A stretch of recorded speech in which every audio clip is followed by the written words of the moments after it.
Fantastic. Okay, I think everybody is present. I'm just going to welcome everybody. I'm Bill Sherman. I'm director of the Warburg Institute. It's a real pleasure to welcome you to the first event in a new series of lectures on pre-modern disability histories.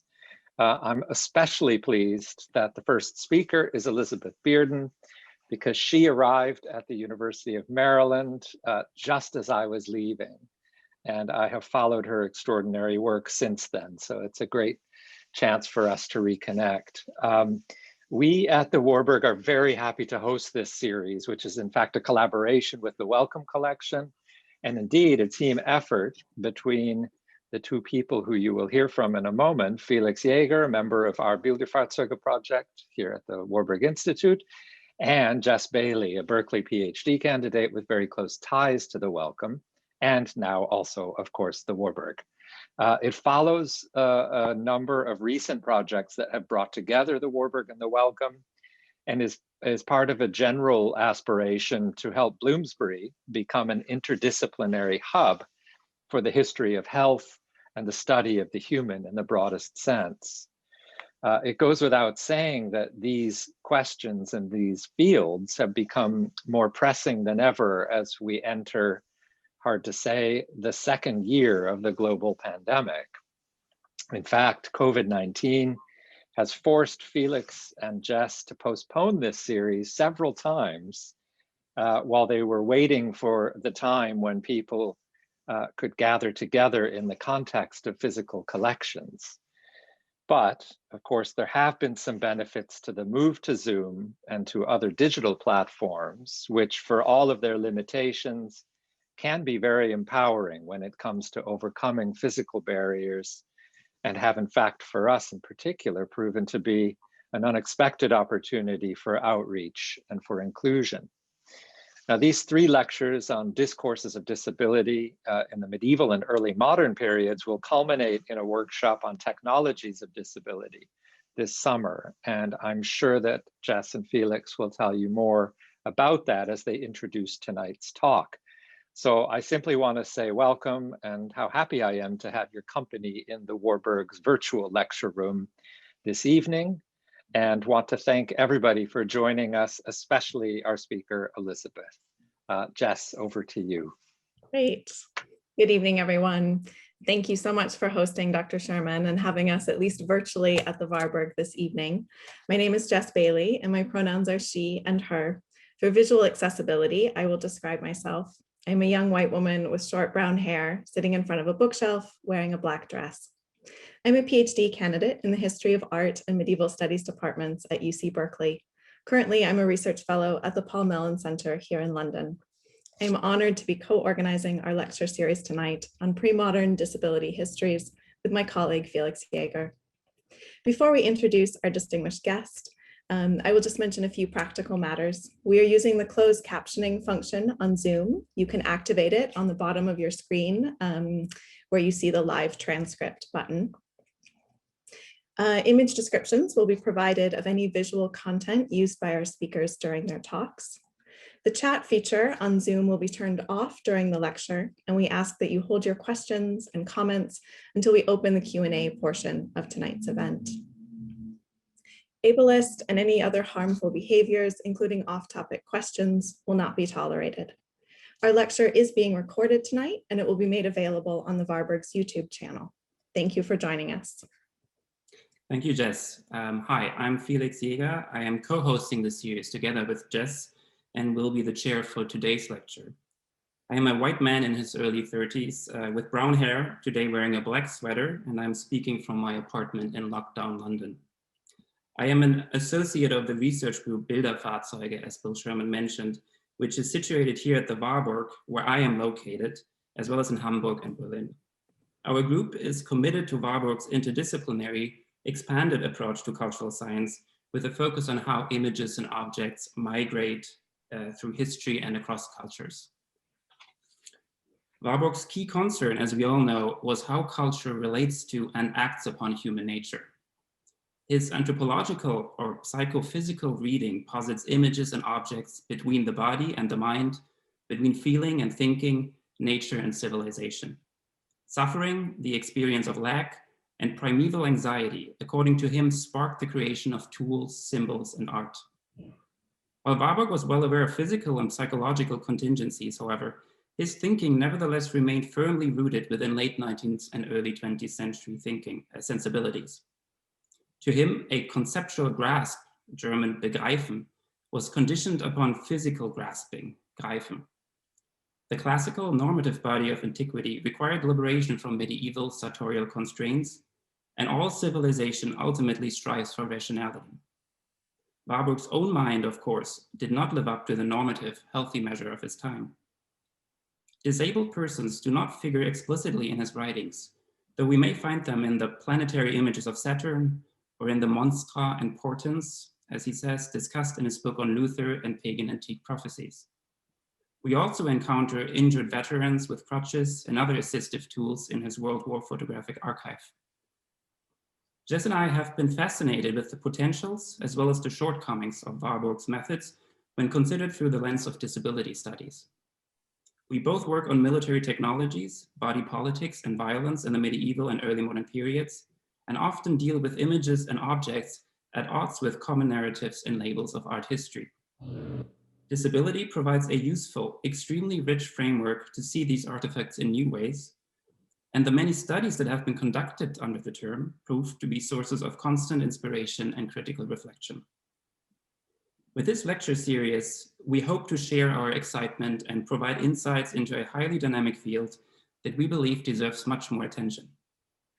Our ambition is to initiate a broad conversation between disability scholars and our own discipline of art history, which we think will benefit both. We are also aiming to overcome reservations, the disciplinary border police bias, as Warburg had it, that we sense has been hampering exchange. The appreciation of physical and mental differences and the critique of ableism in our understanding do not undo established art historical methodologies, but rather enhance their uses and nuance their results by drawing attention to hitherto neglected experiences. On the other hand, disability studies may very well benefit from art history's acute sensitivity to the social and political charge, the many barriers implicit in visual representation and material culture. Felix and I were fortunate to explore some of the intersections of disability studies and museums preserving cultures of disability while working with colleagues at the Wellcome Collection.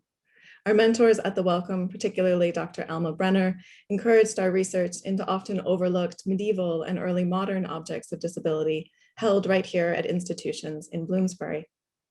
While we cannot gather in person to engage with these rich traditions of visual and material culture tonight, we are immensely grateful to the Warburg Institute for hosting this lecture series online and helping us expand our own view of how integral disability is to our work in the humanities. We believe disability studies provides a vital dimension of intersectionality for any research. Felix and I's own training, we've noticed that disability is more commonly addressed by scholars of the 19th and 20th centuries. Seminal studies have helped to uncover the histories, structures, and violences of ableism. Researchers have fostered critical engagement with health institutions and proposed critical alternatives to the still all too present medical model of disability. Yet we have noticed that the pre-modern and early modern periods before the 19th century remain significantly understudied. Historical disability poses particular challenges: how to frame experiences of physical and mental difference without using anachronistic terms, how to recover lived experiences and layers of meaning that the historical record, often based on normative ableist assumptions, has obscured. Disabled people and people with disabilities, a terminology debate important in and of itself, have always existed, even as social and cultural modes of inclusion, equity, and exclusion change. Researchers across disciplines, however, are working to engage the many different historically situated concepts of disability before the modern period. Our lecture series hopes to amplify the work of three such pioneering scholars. Felix and I see these histories as not simply adding to existing methodologies and narratives of the past, but also as potentially transformative by shifting our fields towards greater inclusivity and multiple ways of working and knowing. We hope you will join us for the duration of our online series and share the engaging work of our featured speakers with your colleagues and students. Thank you, Jess. And now, without further ado, I would like to introduce our distinguished guest for tonight, Elizabeth Bearden, who generously agreed to join us from the US to kickstart our lecture series. Dr. Bearden is currently Professor of English at the University of Wisconsin-Madison, as Bill already mentioned. She received her degrees in comparative literature at Princeton and NYU before becoming an assistant professor in Maryland. Very much in a Warburgian spirit, Professor Bearden's extensive body of scholarship transgresses historical periods, geographical boundaries, and disciplinary limits. Her research centers on the global Renaissance, the reception of antiquity, the relationship of word and image, and disability studies. In her first book, entitled The Emblematics of the Self, from 2012, she examined layers of gender, ethnic, and religious identity within Renaissance ekphrastic writings, revealing hidden anxieties of the other, but also the potential for a dialogue through literature. Her recently published second book, called Monstrous Kinds, is a pioneering, comprehensive, and fascinating study of Renaissance representations of disability, for which she duly received the Tobin Siebers Prize for Disability Studies in the Humanities, not to forget. This volume has been a revelation for both Jess and I, as well as for countless other scholars working on body histories. Among the many materials and concepts discussed in the book, such as monstrosity, courtliness, early sign language, as well as travel accounts of Mexican and Ottoman disability, I want to spotlight two aspects that may be of particular interest to our audience. One is Professor Bearden's careful reframing of canonical art historical terms, especially Castiglione's spezzatura, through a disability lens.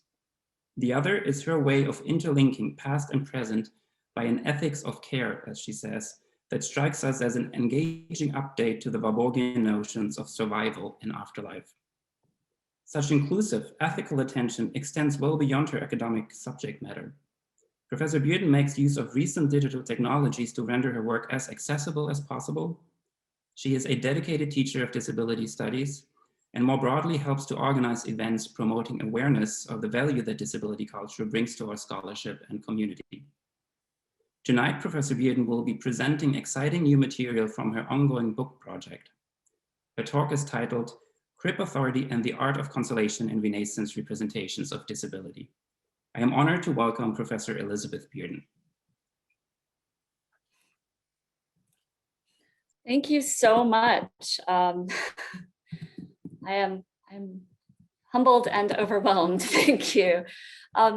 Thanks especially to Jess Bailey and Felix Yeager for your kind invitation and for your energy in organizing this important series of events under the auspices of the Warburg and the Welcome.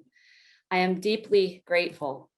I can say that the invitation came at pretty much the worst possible time, since I had basically felt frozen in place due to the pandemic and the political situation in the United States. I am a person with a disability. I am blind. I work with a guide dog and I use adaptive software. And this has been one of those moments where I have felt institutional ableism particularly strongly.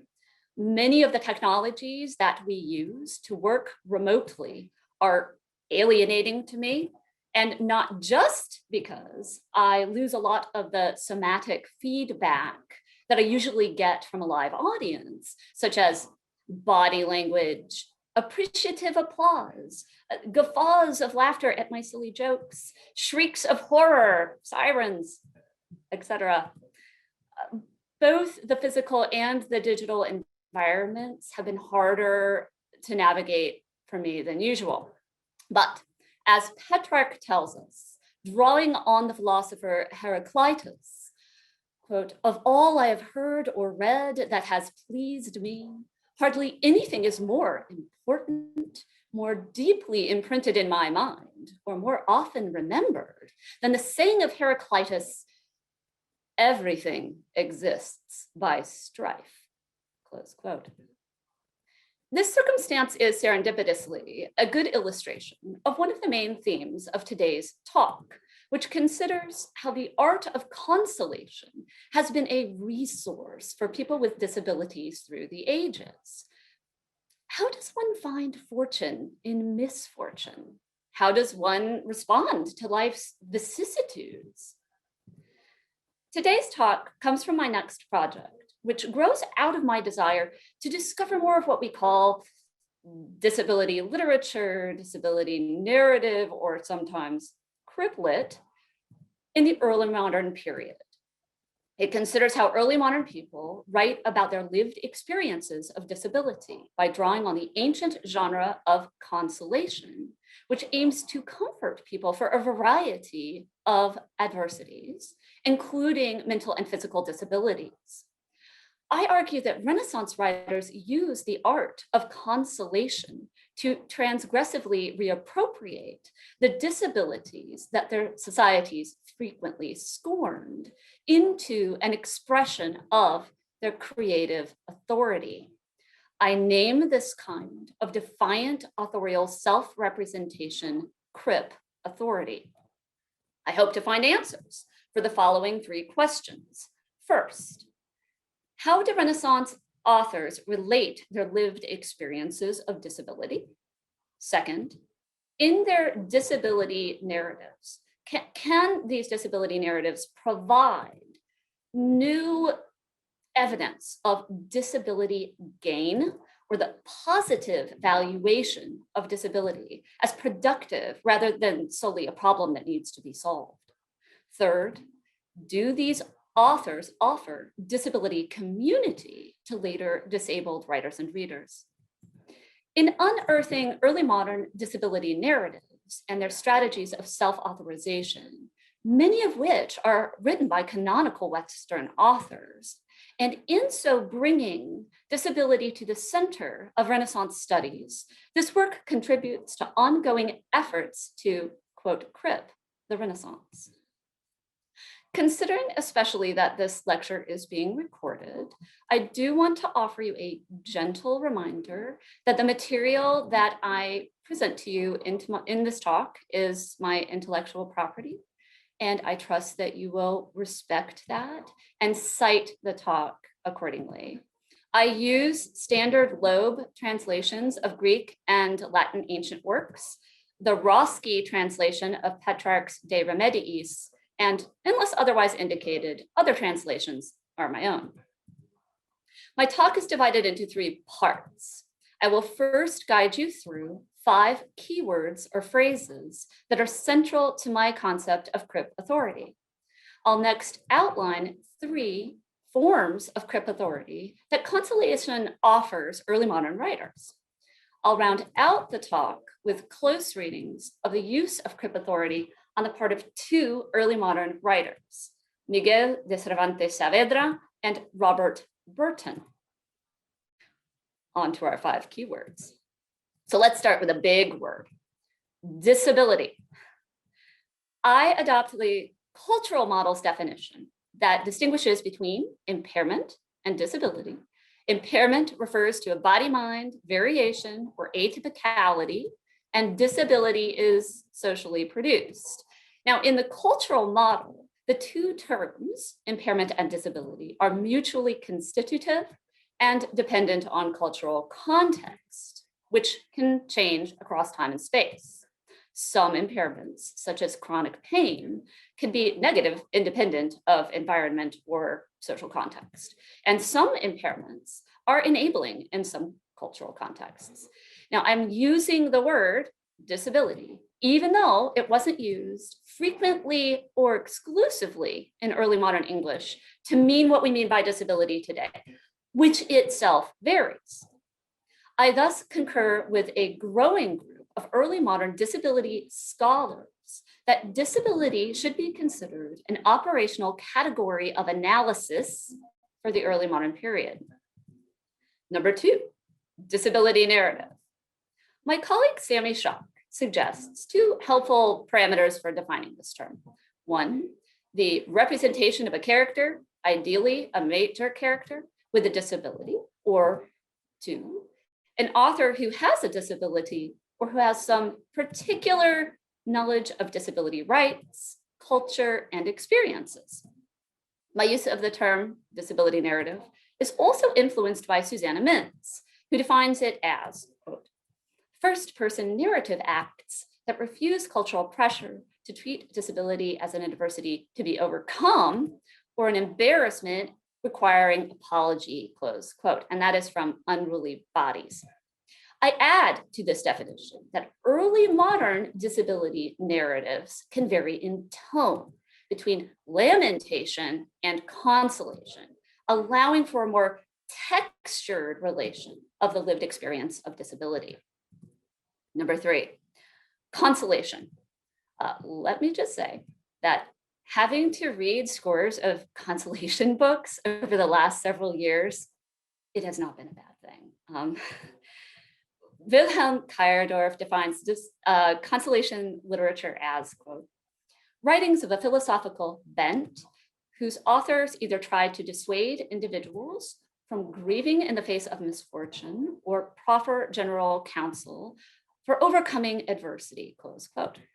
Dating back to antiquity and composed by authors who drew on their own experiences of adversity, consolation provides comfort and coping mechanisms for dealing with a variety of challenging circumstances, including physical and mental impairments. To discover disability narrative in the past, it is helpful to recognize consolation as its ancestor. Number 4, authority.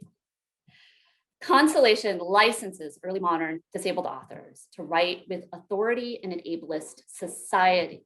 Consolation was a venerated ancient genre, which made it authoritative for disabled writers to cite. It's a source for authoritative example of disability, authoritas. Consolation also employed rhetorical strategies for conveying ethos through the disclosure of mental and physical impairment. It gives disabled authors a path to becoming respected authors themselves, autores, and doing so based in their disability.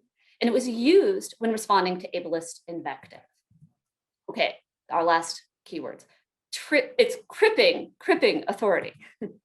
So the reaction of many of the authors I examined to their ableist societies constitutes transgressive reappropriation.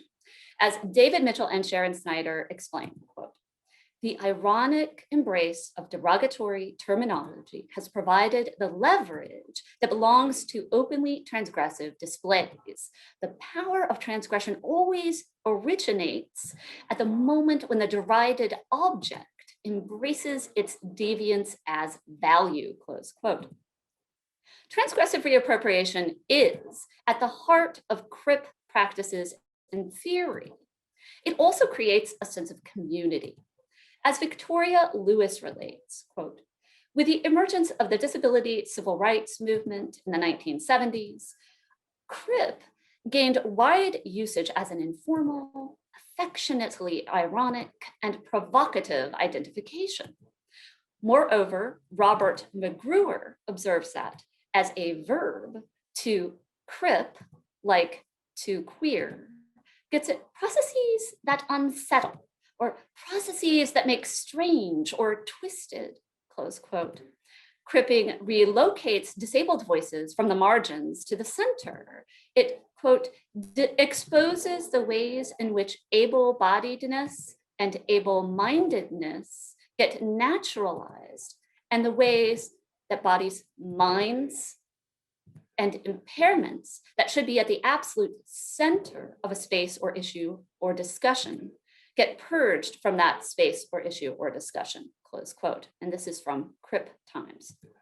The grammatical formulation of McGruer's definition of crip, which he breaks down into noun, adjective, and here verb, underscores its usefulness to a literary studies analysis.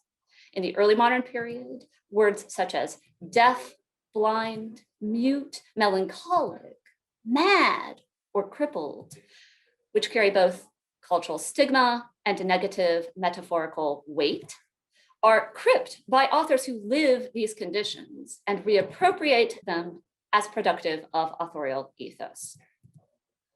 Okay, on to part 2. Consoling disability, cripping authority. The influence of consolation literature on Renaissance Crip authority can be traced in at least 3 ways. First, rhetorical models of consolation grant authorial ethos by recommending disability disclosure in the proclamation of the humility topos. Second, spiritual consolation authorizes the radical piety of the suffering body. And third, medical consolations talk through how disabilities can actually be beneficial to health. Disability disclosure and the humility topos. When advising how to capture the audience's goodwill, Aristotle in his Rhetoric explains that the praemion, or opening of a speech, may require self-authorization, or iatruma, remedies. Cicero, in his discussion of the exortium, Latin term for the opening of a speech, advises that when the case is uncertain or, quote, bad, close quote, it is appropriate for the orator to insinuate themselves into the good graces of the audience, and that is from the De Inventione. So too, in the Rhetorica ad perennium, the author provides guidelines for capturing the benevolence of the audience through self-authorization in disability specifically. Quote, from the discussion of our own person, we shall secure goodwill by praising our services without arrogance, likewise by setting forth our disabilities, need, loneliness, and misfortune, close quote. The technique of bolstering one's ethos or moral authority through the disclosure of incommoda or disabilities is recommended by ancient rhetoricians only when presenting a bad case. I submit that disabled authors who employ this kind of self-authorization, we do it because we're always presenting a bad case, so to speak, to an ableist society. The strategy of self-authorization is further developed under the auspices of the humility topos or modesty topos. Quintilian states, quote, we shall derive some semblance of support from representing that we are weak, unprepared, and no match for the powerful talents arrayed against us. For men have a natural prejudice in favor of those who are struggling against difficulties, close quote. Essentially, Quintilian advises the speaker to take advantage of societal pity, flipping it to their advantage. In his analysis of this aspect of the humility topos, Kevin Dunn avers, quote, thus classical modesty bases itself on a simple inversion. The less physical, social, or political power one presents oneself as having, the more rhetorical power one has, close quote. In its emphasis on making a sly argument based in the rhetorical sway of the impaired body, this rhetorical technique exemplifies what T.J. Dolmetsch calls disability metis, or, quote, the rhetorical concept of cunning and adaptive intelligence, disclosing disability in the humility topos to capture the benevolence of the audience is fundamentally Crip, insofar as it resignifies what is considered bad by society, what the audience pities, into a powerful mode of self-authorization. Spiritual consolation. Biblical influence was strong in the development of early modern consolation techniques. As Nancy Iceland avers, Christian interpretations of disability vary from, quote, symbolizing sin to, quote, representing an occasion for supererogation, close quote, neither of which, quote, adequately represents the ordinary lives and lived realities of most people with disabilities, close quote. Nonetheless, these disability discourses figure strongly into consolation literature from which people with disabilities draw for their own self-authorization. In particular, the Apostle Paul provides a particularly influential model of self-authorization through the suffering body in his letters to the Corinthians. Kevin Dunn observes how this Pauline representation of the suffering body is virtuous, is integral to early modern humanist self-authorization, which draws on, quote, Paul's use of his suffering in imitation Christi as a means of taking authority, close quote, and, quote, by making public a nonetheless privatized body, Paul forges a link between autobiography and authority, providing himself with the distinguishing marks of the martyr, close quote.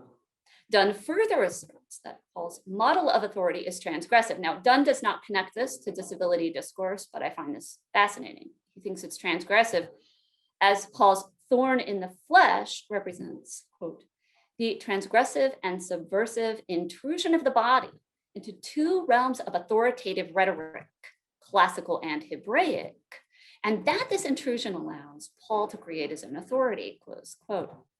So Iceland correctly acknowledges that this model of virtuous suffering can be problematic or even harmful for people with disabilities, but these modes of self-authorizing through the suffering body and identification with the suffering Christ are nonetheless very important resources for early modern Crip authority.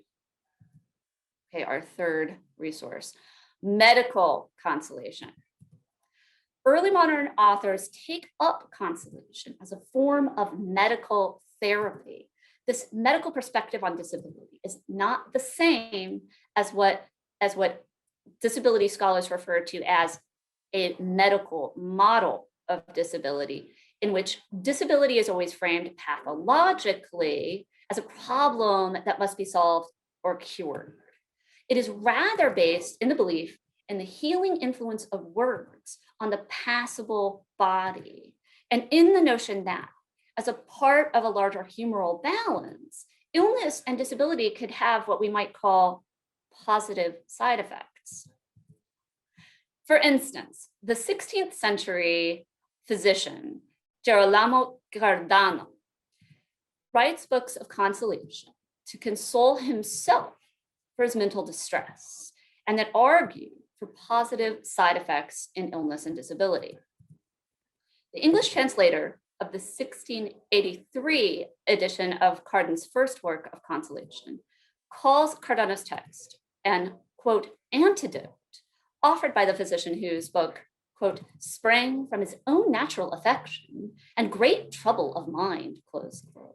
The translator further explains that, quote, he had, 'tis true, his deliriums in common with all great wits, but his lucid intervals were such as made him pass in the opinions of some that read his works for more than a man, close quote. Cardano's mental distress motivates the writing of the work, and his disability is authoritative. Furthermore, the earlier 1573 English translation by Thomas Bedingfield includes a dedicatory poem by Thomas Churchyard that proclaims Cardan's text as a salve for mental and physical disability. Churchyard writes, quote, the blind that mourns for want of sight, could he but hear this read, would take his blindness in good part and bear a quiet head. And, quote, the lame whose lack of legs is death unto a lofty mind will kiss his crotch and creep on knees, Cardano's works to find, close quote. You're definitely awake now, right? Yes, that word was crotch and not crotch. Here, consolation Crip's disability, making it into something valuable, something to, quote, take in good part, or even to kiss. The printer error, or perhaps alternative spelling of crotch for crutch, in Simone Chess and Jason Farr's readings, opens the text to queer potentialities. But crucially, the text does not simply proffer cure. The focus of Churchyard's poem is as much about the revaluation of disability as it is about diminishing its effects. Cardano's work itself includes at least 5 possible side effects, positive side effects. First, illness makes you appreciate health. Second, debility of the body is compensated with strength of the mind. Third, time heals and patience is a virtue. I'm sure some of you are nodding and saying, yeah, I've heard these things before. Fourth, illness and disability can make for a longer lifespan because apparently we're very careful of our health. Finally, disability and illness have spiritual and emotional compensations. Quote, sickness puts us in mind of another life. It renders us sober and thoughtful and capable of hearkening to that good counsel, which when in health we could not abide. Were it not for sickness, a man would become more hard-hearted than a tiger and more cruel than a lioness, close quote. In this last method of conveying medical condolence, illness and disability provide spiritual consolation because debility fosters community and compassion. Cardano is certainly focused on what is gained in the experience of disability. He goes so far to as advise, quote, when sicknesses come upon thee, consider that even this condition is not without its advantages, close quote. But lest you think that consolation is all about puppies and roses, it's more nuanced than that. The rhythms of complaint and fortitude in works of consolation are well suited to narrating disability in which there are ups and downs. Self-pity is not sustainable, but as Eli Clare has put it, quote, the inspirational super Crip crap, the believe it or not disability story is also not sustainable. For instance, Francesco Petrarca, in his De Remediis Utriusque Fortunae, finished in 1366, which I quoted in the opening of this talk, allows for differing perspectives. The text is divided into 2 books of dialogues. First book, the character Reason, advises joy and hope, how to handle good fortune well. And in the second, Reason addresses the bad fortune limited by sorrow and fear, including physical and mental disability. The De Remediis is dedicated to a disabled patron, Azzo de Coraggio, who used to be, quote, in excellent health and of enormous physical strength, close quote, but, quote, now had to be lifted into the saddle and was scarcely able to walk a few paces, close quote. Anticipating the gist of the book, Petrarch observes that with his disability, Azzo, quote, acquired great aptness and uncommon dignity, close quote. But to return to Eli Clare's observations, this is not simply a super Crip story. In dialogue number 114, which is about severe pain and leprosy, the lamentation of dolor, here translated as sorrow, but it can also mean pain, is countered by the consolation of reason, their viewpoints being synthesized into a strategy of arming oneself against suffering with the power of communication and community.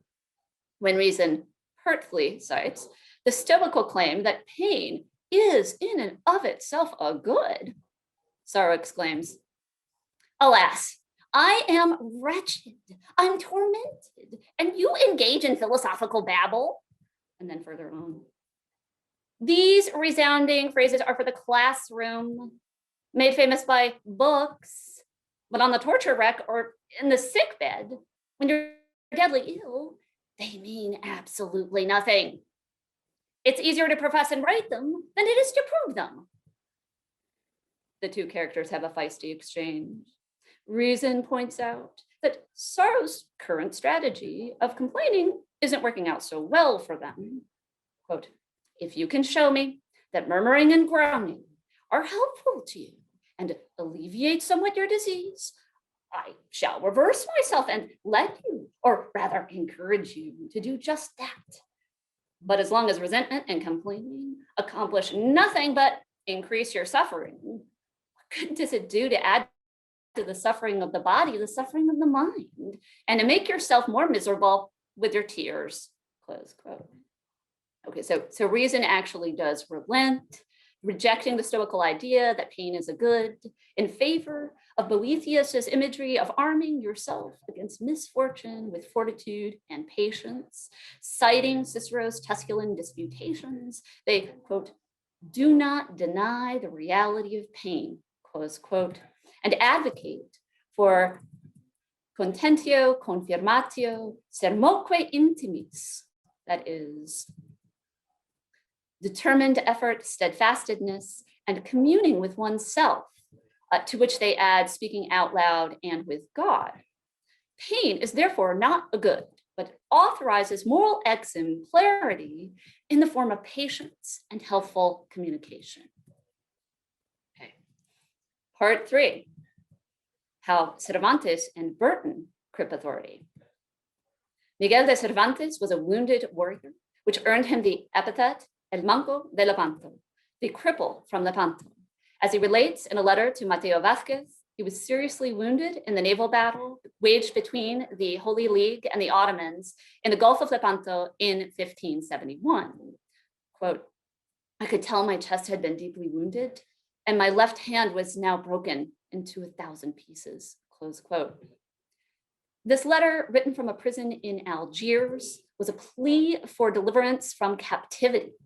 And the relation of his combat wounding is central to Cervantes's life story.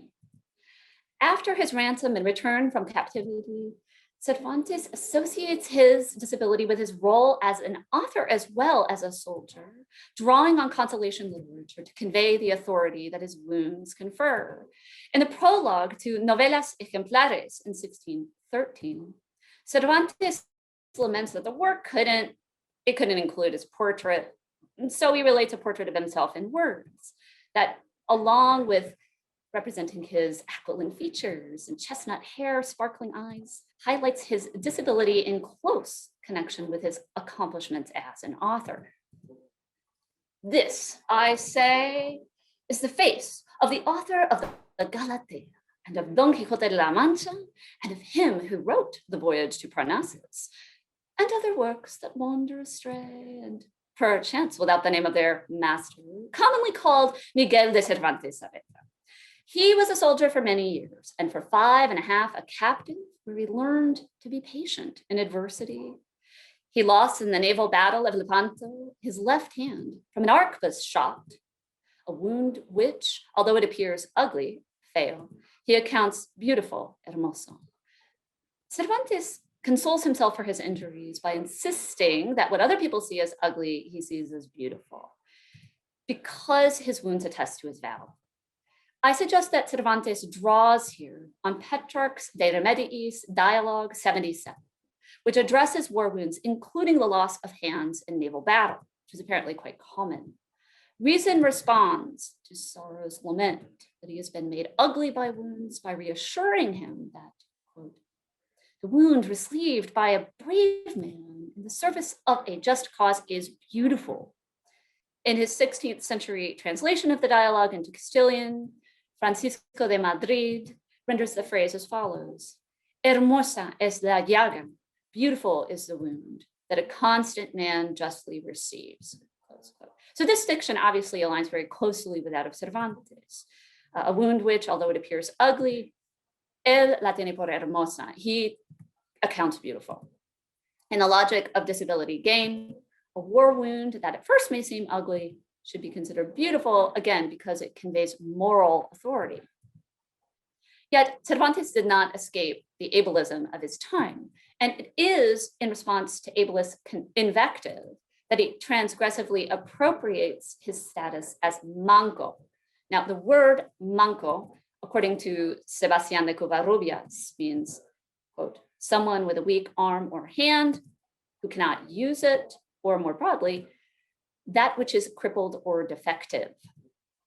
The cripping of this word manco is evident in Cervantes's response to the ableist invective of Alonso Fernández de Avellaneda, the pseudonym used for an unauthorized sequel to the first volume of Don Quixote. Avellaneda concedes that the first part of Don Quixote sprang from the mano, or hand, of Cervantes, and mocks Cervantes's manco status as follows. And I say hand, since he must admit that he only has one. And as a soldier is old in years, as he is youthful in courage, he has more tongue than hands, close quote. Cervantes' injuries prohibited use of his hand, which is itself disabling. But Avellaneda's abuse further produces disability through social discrimination. In the prologue to Don Quixote Part 2, 1615, Cervantes answers Avellaneda's provocation with Crip authority. He humbly submits that, quote, "What I cannot help but lament is that he points out that I'm old and crippled, manco, as if it were in my hands to prevent time from passing, or as if my being crippled, manco, happened in some tavern and not on the grandest occasion that past, present, and future centuries have seen or will see." Though we feel sorrow at this discrimination, Cervantes emphasizes the honor that this disability conveys. He consoles himself by turning what might seem the disadvantage of being manco into something to be proud of. Quote, "Those wounds the soldier shows on his face and breast are stars, estrellas, that guide others to the heaven of honor and the desire of just praise," close quote. He again draws on Petrarch's Dialogue 77, the language that he uses to extol wounds, whereas Petrarch's character sorrow laments, "I am deformed by wounds." Reason rejoins that, quote, "His face must not be viewed as marred by ugly wounds, but rather as adorned with resplendent stars, notis stellata fulgentibus, which are not so much scars and wounds as they are tokens and badges of merit on the brow of one who earned them." So again, Francisco de Madrid's translation is useful here. He calls these heridas, wounds. They should be viewed como estrellas resplandecientes, as resplendent stars. So we see that Cervantes' diction here of calling wounds stars or estrellas is also quite simple, or similar, excuse me. Now, regardless of his source of consolation, Cervantes transgressively and consistently embraces his identity as a wounded war veteran to craft Crip authority in his writing and life. Now, nevertheless, the transgressiveness of his disability identity has a light touch, as is illustrated in the prologue to his last work, Los Trabajos de Persiles y Sigismunda, and this is from 1617.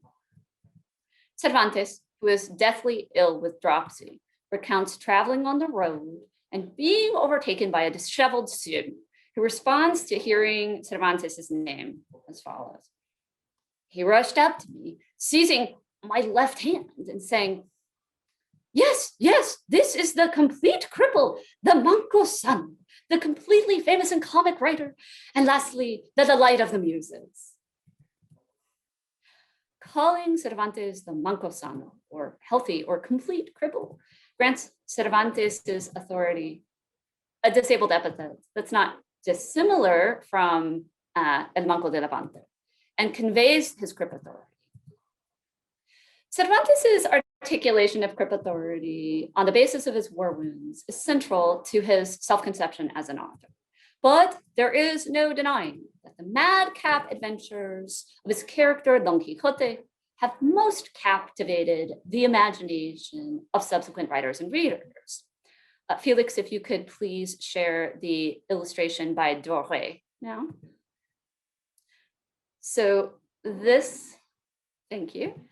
This is an illustration of Don Quixote in his library by Paul Gustaf Durray from 1862. Seated with mouth agape, the Don reads a book held in his left hand while brandishing his sword with his right arm over his head.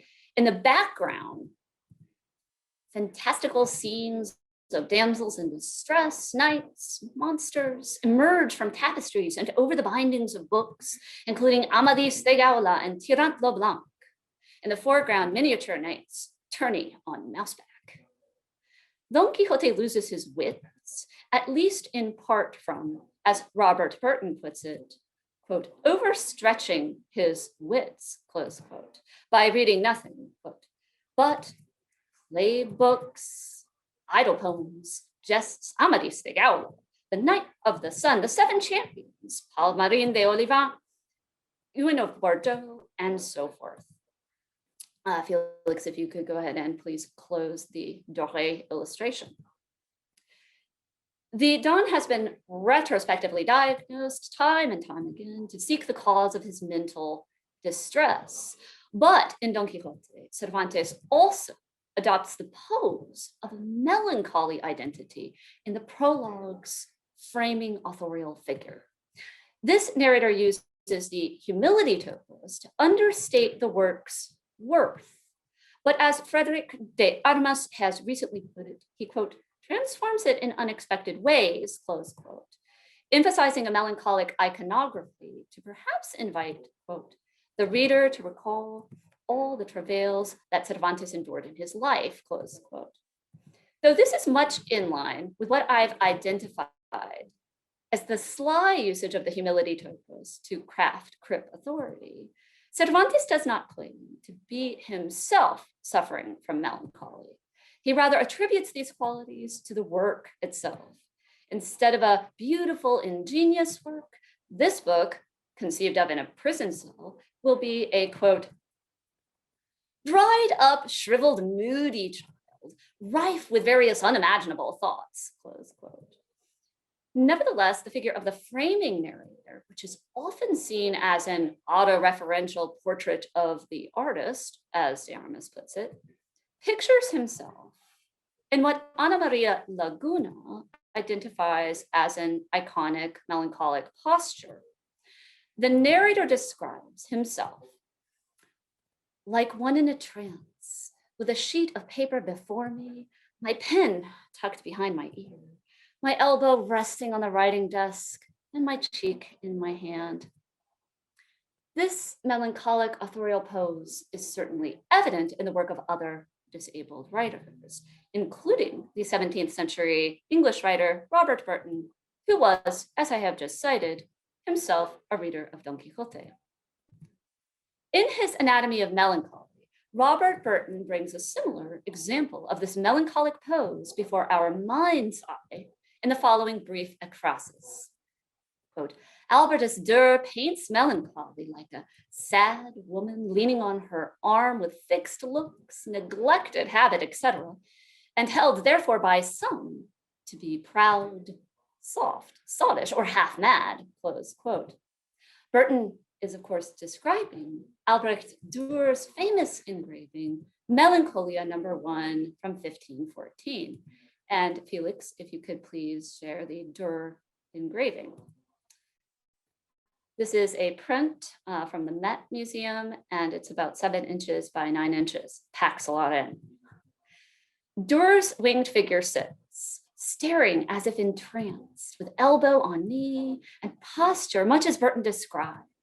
Her cheek rests on her clenched fist. She is surrounded with visions of astrological signs, geometrical and mathematical tools and puzzles, an emaciated dog, a bat-like creature that brandishes the title of the work on its wing, and a puto busy with an engraving tool. The thickly symbolic surroundings of the figure of melancholy have garnered more attention than the figure of melancholy herself. But Raymond Klebansky reminds us that, quote, Durer himself was a melancholic, close quote, and speculates along with Panofsky and Saxel in the famous Warburgian study, Saturn and Melancholy, that it was his own melancholy that drove Durer to make the engraving. You may take down the engraving now. Thank you, Felix. So too, Burton's encyclopedic text focuses on the global extent of his mad world of melancholy as much as on its bodily manifestations. Crucially, however, the authority upon which Burton bases this vast melancholic knowledge is his own Crip authority, which he derives in no small part from his extensive citation of Consolation literature. The prefatory section, called Democritus Junior to the Reader, puts Burton's cripping of authority on playful display. His opening reflects the authorial play present in early humanist texts, such as Erasmus's In Praise of Folly. Like Erasmus, Burton situates his text within the tradition of the Theatrum Mundi, or the idea that all the world's a stage. Burton asks, quote, "Gentle reader, I presume that will be very inquisitive to know what antic or personate actor this is who so insolently intrudes upon this common theater to the world's view, arrogating another man's name, whence he is, why he doth it, and what he hath to say," close quote. This dramatic opening immediately links the concept of author with antic or comic actor. The figure of Democritus, the laughing philosopher, inspires this authorial play. But building on his early humanist models, Burton establishes both the humility topos and his own Crip articulation of authority. Burton modestly explains that his adoption of the diminutive junior for his authorial persona signals his own inferiority to his model, the philosopher Democritus. Burton admits, quote, "I confess indeed that to compare myself unto him, for aught I have yet said, were both impudency and arrogancy. I do not presume to make any parallel," close quote. Though like Democritus, Burton is learned in a variety of areas. He states his learning has led him, quote, "like a ranging spaniel that barks at every bird he sees, leaving his game. I have followed all, saving that which I should, and may justly complain, and truly, qui ubique est, nusquam est," that is Seneca, "he who is everywhere is nowhere." Here, Burton submits that his capacities are weak in comparison with those of his model Democritus, due to his own wayward methods. Burton then discloses his mental disability of melancholy. He reveals that, quote, "Saturn was lord of my geniture," close quote. In the astrological parlance of Burton's time, this identifies him as a melancholic, both in its positive, genial, pseudo-Aristotelian and Neoplatonic senses, and in its more negative senses, which tend to be framed in terms of moral and medical discourse. But rather than simply touting melancholy as a blessing or a curse, he employs it as a rationale for his authority to write. Burton justifies his writing as a form of self-consolation and writerly authority. Quote, "If any man accept against the matter or manner of treating of this my subject, and will demand a reason of it, I write of melancholy by being busy to avoid melancholy," close quote. The work is a consolation for his own condition. He takes this task in hand, quote, "to ease my mind by writing." As the tradition of medical consolation suggests, writing about melancholy might alleviate melancholy. Or, as Burton says, quote, "I was not a little offended by this my malady, shall I say my mistress melancholy, my Egeria, or my malus genius. And for that cause, as does he that is stung by the scorpion, I would expel, clavum clavo, drive one nail out with the other, comfort one sorrow with another, make an antidote out of that which is the primary cause of my disease," close quote. This rationale follows the Paracelsian advice or prescription to treat like with like, but the rationale is anchored in consolation specifically. Burton authorizes his writing with consolation, explaining that, quote, "to do myself good," he has, quote, "taken this pains, and why not? Cardan professeth he wrote his book De Consolatio after his son's death, to comfort himself. So did Tully write of the same subject with like intent after his daughter's departure," close quote. Cardano completed his second work of consolation after his son's execution, and Cicero wrote an auto-consolation, which is now lost, for the death of his daughter, Tullia. In fact, Burton cites all manner of consolation texts. And as J.B. Bambara notes, Burton quotes Cardano more than any other author in the work. And that is saying something, since Burton's text is over 1,000 pages long, and it's half citation. So finally, Burton crips authority by claiming that it is precisely his melancholy that gives him the authority to write. Quote, concerning myself, at which others hear or read of, I felt and practiced myself.